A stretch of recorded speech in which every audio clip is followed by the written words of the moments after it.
শ্বশুরবাড়ি থেকে 5 মাসের স্বাদের অনুষ্ঠান তোমরা দেখেছো, এটা ছিল আমাদের বাপের বাড়ির স্বাদের অনুষ্ঠান। তো বাপের বাড়ি থেকে আমাদের নিয়ম শ্বশুরবাড়িতেই স্বাদ দিতে আসতে হয় 5 মাসে। আর আমাদের শ্বশুরবাড়িতে যেরকম 5 রকম মিষ্টি, 5 রকম ফল, লুচি, তরকারি এইসবের আয়োজন ছিল। আর আমার বাপের বাড়ি থেকে নিয়ম চিড়ে, মুরগি, দই, তারপর চাল কড়াই ভাজা, বিভিন্ন রকম কড়াই ভাজা, আর তার সাথে তো 5 রকম ফল, 5 রকম মিষ্টি আছেই। আমার ঠাম্মি আমাকে খাবার ধরে দিচ্ছিল আর আমি একটা একটা করে নিয়ে নিয়েছি।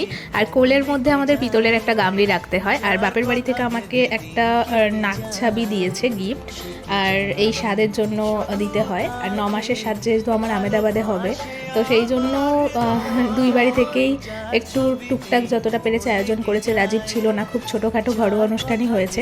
আর প্রথমে সবটা থেকে আমাকে একটু একটু করে খেয়ে নিতে হয়, তারপর সেটা সবাই খেতে পারবে, এটাই নাকি নিয়ম। তাই সেই জন্য আমি সবগুলোই খাওয়ার চেষ্টা করছিলাম। আর আমাকে চারিদিক থেকে সব কথা বলে হাসাচ্ছিল। প্রতিটা মেয়ের জীবনে এই দিনগুলো খুব স্পেশাল হয়। যাই হোক, রাজীবকে একটু মিস করছি, কিন্তু কিছু করার নেই, ওকেও আসতে হবে।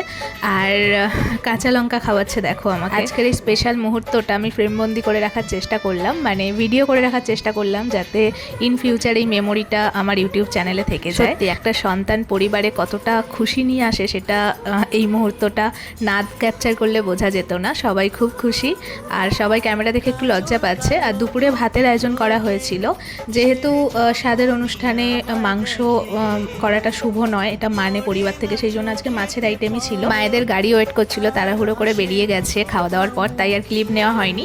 আজকের অনুষ্ঠান তোমাদের কেমন লাগলো প্লিজ কমেন্টে জানিও। ভালো লাগলে লাইক এবং সাবস্ক্রাইব করে দিও। দেখা হচ্ছে নতুন আরও অনেক অনেক ব্লগের সাথে। তোমরা সবাই সুস্থ থেকো, ভালো থেকো এবং আশীর্বাদ করো সব কিছু যেন ঠিকঠাক থাকে। চলো আজকের মতো বাই বাই।